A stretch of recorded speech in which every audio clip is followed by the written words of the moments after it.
Our next speaker is Otto Zhou, who is the David Gottschalk Professor in the Department of Physics and Astronomy at UNC. He is one of the world leader in carbon nanotube development, and specifically in X-ray emissions from carbon nanotubes. And his talk is going to be on nanotechnology-enabled high-resolution digital tomosynthesis for screening and diagnosis of breast cancer. So Dr. Tepper mentioned the importance of technology for oncology. I guess this talk is about technology still in the pipeline for future oncology and hopefully imaging purpose. So primarily I'm going to focus on some of the imaging technologies we're developing here at the university, utilizing a carbon nanotube, which some of you may not have seen before, are those fiber-like structures down the bottom to generate, we use them to generate electron beams, using electron beam to generate X-ray radiation. One of the key features of this X-ray radiation source we develop is a spatially distributed X-ray source that allows you to generate X-ray radiations from different points in space. So one of the main attractions of this source is that it allows you to generate CT or computed tomography images without mechanical motion, basically a way towards a stationary CT scanner, which is one of the holy grails for people interested in developing new X-ray-based imaging technologies. This work has, over the years, evolved into a very large collaboration among a lot of people here at the UNC campus. Our primary collaborators are Jianping Lu at the physics department, also Ray Li there in radiology, and Xia Chang in radiation oncology. Today, the X-ray sources are now manufactured by this small startup company called Synray Systems that we, a couple of years ago, set up initially with Siemens Medical. I guess as a full disclosure, I'm on the board of Synray Systems. And part of our research is now today funded by Carestream Health, and also we receive significant in-kind contributions from Hologic for the mammography study. So computed tomography obviously is one of the most important imaging techniques today used for imaging both tumors and other aspects in our lives. Over the last 40 years, we have seen significant improvement in the performance of CT. From very early on, the first CT takes about a day to get a cross-sectional image. Today, the state-of-art 64-slide CT scanners can complete one rotation in less than a second, give you very large coverage area and also high resolution. However, if you look at the state-of-art CT machines, we remove their plastic cover. It's a very scary design. Hopefully this video plays. Okay. So here's a video shows a, I think this is Toshiba, 64-slide CT scanner. During the scan, it runs at 3 Hertz. You rotate X-ray source, a single X-ray source weighs over 10 kilograms at very high speed. What I heard is that the G-force subject X-ray source is larger than space shuttle during takeoff. So basically, there's very little room for further improvement of the temporal resolution, for the scanning speed, and also because of large mechanical supporting structure needed to make the system work. You're limited in dimension and space. It's difficult to make them small. For mobile applications, it's also very difficult. So there has been a lot of work and also failed effort in the past to develop a stationary CT scanner. One example is this EBCT, electron beam CT, that first came out, I think, from UC San Francisco. They're using an accelerator type approach, basically using a CRT design, using an electromagnetic field to stir electron beam to different spots on the X-ray anode. That failed for many reasons. So one of our motivations here is to whether it's possible utilizing the new X-ray source technology we developed to build better CT scanners or tomosynthesis scanners that are stationary with better resolution, hopefully give you a smaller size, lower dose, and be able to mobile. First, you have to look at why it's not possible, difficult to do it today. It turned out that actually source technology, in our biased view, has not really changed much over the last 100 years. We still use what Roentgen used 100 years ago, use a thermionic electron source that you have to heat it up to over 1,000 degrees Celsius to generate electron beam. And essentially, all X-ray sources today are single pixel sources, meaning that you have X-ray radiation come up from single point in space. So to generate CT type images, you need multiple views. You have to move X-ray sources to different points in space. And that limits your what you can do and how you can design your CT scanner. Turned out nature gave us a different way, another option to generate electron beam, which is called electron field emission. That itself is actually not a new technology. People know that for at least 100 years. Basically, you can generate electrons by two ways. One is apply them a lot of heat so that it can overcome what's called work function coming from Fermi level to the vacuum. For typical metal, it takes about 1,000 degrees Celsius. And that's what we use today for thermionic actually sources. Alternatively, you can apply electrical field. When the electric field is high enough, electrons can come out at room temperature. So they'll give you a room temperature electron source. That itself is not new. People have tried. The difficult part is where do you find electron source that give you high enough current, last long enough, and does not cost that much to make a viable device. That's where this what's called carbon nanotube comes into play. That is a new form of carbon that was first observed about 20 years ago by a fellow named Sumio Iijima from NEC. That has generated a lot of attention, especially in engineering and physical science space. People dream about different kind of applications that are based on this carbon nanotube, from something very small to something as large as a space elevator. But it turned out they are one of the best electron field emitters you can have today. The reason is that they're very small, make it easier to electrons to escape. They have very high thermal electrical conductivity to make them stable. So one of the things we have done in the past is to take advantage of this unique properties of carbon nanotube to design an electron source to be able to generate high enough electron current to make them attractive actually source. As shown here, and we're able now today, using the carbon nanotube emitters, generate about 1 ampere current, which is really as high a current you can use today for the state-of-art rotating anode actually tube. So based on that technology, we designed we call them spatially distributed actually source array. The idea is that now since your electron source runs at room temperature, you can packaging them into closed space to either different orientations and configurations, allows you to generate a scanning actually beam by simply electronically activating the individual electron sources without any mechanical motion. So it allows you to basically view the object from different viewing angles without moving either the patient nor the actual source, hopefully not detector. We can afford large detectors.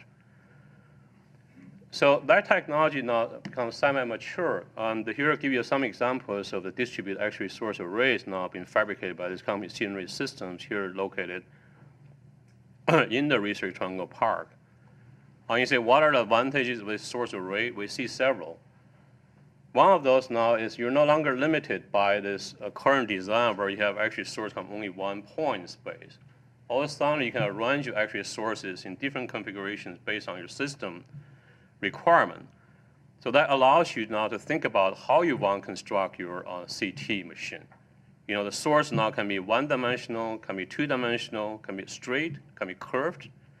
Now your actual CT scanner no longer need to be a basic one actually source rotating on a circle. For a lot of cases, circle is not a biased configuration. Also, the difference is that the actual source here is electronically controlled. Basically, you can fire X-rays on the fly.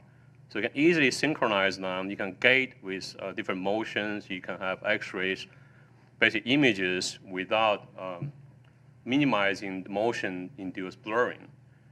So that has become a semi-mature technology. I guess what I'd like to do with the remaining time is give you a few examples of the systems that are different stages of development, show you some of the potential advantages we can get in the new systems that are utilizing this new actually source.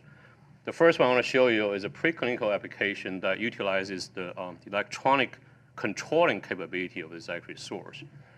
This is a micro-CT, microcomputed tomography scanner that we developed here at university utilizing a carbon nanotube-based actually source for imaging of small animal models that carrying tumors. One of the difficulties with this preclinical study is that for small animals, their organs move much faster than humans. Features are small, right? How do you see the tumors when animal is still moving? Can you obtain a high resolution as a static image? The thing unique about this scanner is that we can easily do prospective gating for even free breathing, for example, mouse, by simply synchronize our X-ray exposure with either, well, different kinds of lung motion or cardiac motion. That basically allows you to generate CT images with imaging quality as good as a static, from a static object. This become mature technology, and this is one of the scanners now installed in our biomedical research center and used as a user facility for people to bring in their mice for their imaging studies. Give you an example of the type of quality image we can obtain. This is a longitudinal study done by Dr. Lee together with Billy Kim at our cancer center. This is a lung tumor model where we want to study the evolution of the different tumors over the time. Traditional people doing optical study where you can only get a total tumor load without detailed information about whether you have more tumors or tumor size become large and small. This is a study where we done on the same mouse over a 2 weeks period. We're able to follow the evolution of individual tumors and tell you exactly whether there's more tumors or less tumors of that particular tumor becomes smaller or larger. This is something that's very difficult to do with today's technology. Okay, now I move on to the next example. This is the, I guess, in the title is the for breast imaging. I think as for this audience, you all know that mammography now is still the most useful imaging technology for screening breast tumor, although the limitations is also well documented. There's very high false positive, false negative rate. So new technologies are coming to the market. For example, early last year, there is a digital breast tomosynthesis system from Hologic that was certified, approved by FDA. Tomosynthesis is basically limited view computed tomography because you have concerns about overexposing the patient. You cannot do or difficult to do a complete CT. Therefore, what's been done today is you take a single X-ray source rather than rotating 360 degrees around the patient. You scan limited angular range, whether it's 15 degrees in the Hologic design or 50 degrees in the Siemens design. You do computer simulation, simulation that provide images, very high in-plane resolution. At the same time, also give you some depth information. That has been shown in recent clinical studies that tomosynthesis will give you better detection for mass, and also by combining that with regular mammography, reduce the recall rate. However, there are also a lot of limitations with this technique. There are two main ones. One is that their scanning time reasonably long. Right? A standard mammogram, at least the exposure is a fraction of a second. A tomosynthesis scanner takes roughly about somewhere between 4 seconds to 25 seconds, depends on how large the angular range and the dose needed. During that time, patient under compression. The long scanning time also leads to, motion-induced image blurring due to source motion and patient motion. As a result, it's known that tomosynthesis has less sensitivity for microcalcification compared to 2D mammography. Right? And in fact, the FDA-approved model from Hologic actually requires both a combination, both mammography, 2D imaging, and the tomosynthesis for the same patient. So in essence, you double the dose subject to the patient. Our motivation in this study is to say whether is it possible we can take the tomosynthesis idea to design what we call a stationary tomosynthesis scanner that offers the same spatial resolution as the 2D mammography machine, but give you 3D capability. Right? The reason today's tomosynthesis system has motion blur is because it's actually source has to move over a large angular range. During that time, actually beam is on. So it's sort of like you say, you take a camera, when the shutter is on, you move the camera, you have a blur. So our idea is that, well, instead of moving one X-ray source over the angular range, what if we construct a X-ray source array that compresses as many focal spot size as needed for different exposure? And then you can simply electronically switching on and off the different X-ray beams to collect the same set of X-ray images without moving the source and remove source motion-induced blurring. And also, if you couple this with higher speed 2D detector, that allows you to further reduce the total scan time. So that's the basic concept. And in collaboration with Hologic and the Scenery Systems, over the years, we have constructed the This is our third generation stationary digital bright tomosynthesis system.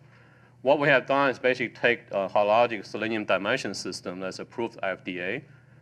We designed the actual source array that basically give you the same geometrical configuration, similar angular range, similar pitch, same dose, same energy. Then we integrate that actual source array with the hologic detection system with the same control console, and we integrate the source with the detector. So everything else is the same, and you can use, in principle, using the same reconstruction algorithm, except now in this device, you don't move the source anymore. You're basically electronically activating the individual source arrays. So this is system, the third generation that we set up a year ago. Over the last year, we have gone through basic system characterizations using physical functions. We're now in the middle of a human specimen study of 50 patients. The plan is probably about a year we'll have this, the second system installed in a hospital for the first pilot clinical trial. Let me just give you some examples of the performance of the system. Here's what engineer would do when you talk about system resolution. We would measure what's called system modulation transfer function. That tells you the system resolution. Right, here's a comparison of modulation transfer function. The DBT is a standard rotating gantry tomosynthesis system. And this SDBT is our prototype system using the source array.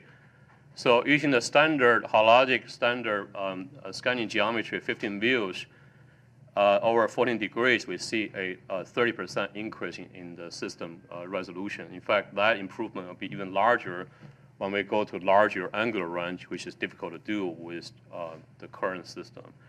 When we go to large angular range, we are also able to reduce the z-axis artifact because simply tomosynthesis doesn't give you the full angular range. So when you have a smaller coverage, you see the shadow image for an object on different plane. If you increase the angular range, you reduce that shadow, give you less artifact.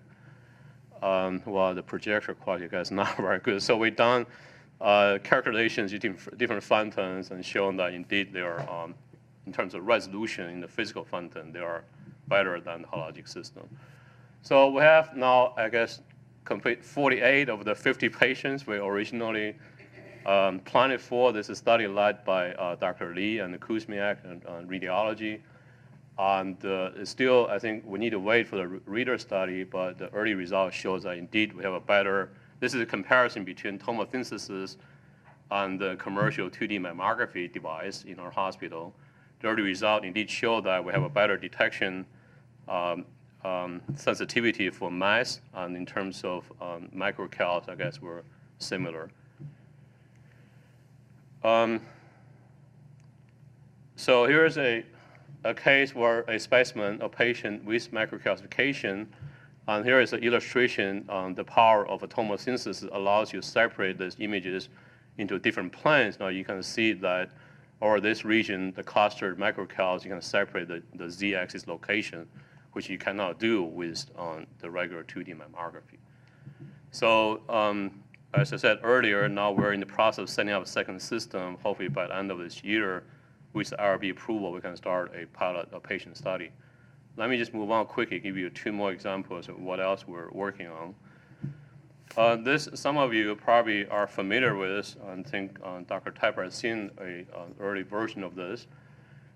This is actually an early system co-developed together with the Siemens Oncology and Sinray, and also with Dr. Xia Chang here at the UNC Radiation Oncology. The idea is, as we know that today's state-of-art RT radiation therapy system is a cone beam CT for imaging guidance.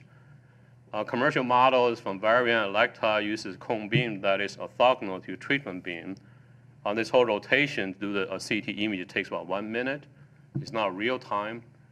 So the original idea is whether it's possible to design an imaging guidance system that give you imaging in real time during therapy. Right, so we designed a basic actually source array that mounted on the multi-leaf at exit, well, below the multi-leaf collimator, there's a detector. So during the treatment, one can have a tomosynthesis image within 3 to 5 seconds rather than 1 minute. Right, give you a guidance where the tumor is. And so from technology point of view, this seems to be a promising approach.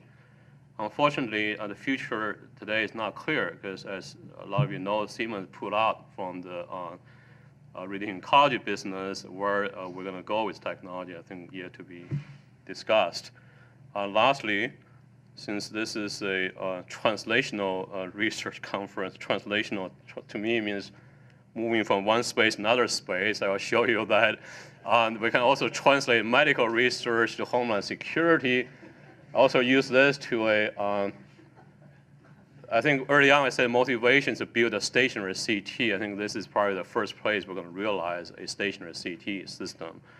This is a prototype device we developed for a carry-on bag. Today, as you go home tomorrow, go to the airport, you find that your check-in bag is scanned by CT, your carry-on bag is not. So you got to throw away your water bottles, you have to take out your laptop computers. This scanner is actually dual energy CT scanner, allows us to differentiate. You can have a bottle of water, a sugar water in your bag. We'll be able to tell from the Huntsville unit difference. And small enough to be able to put into the checkpoint. So I think with that, I'll stop here and say thank you very much. Hopefully we'll see more technology come out from this.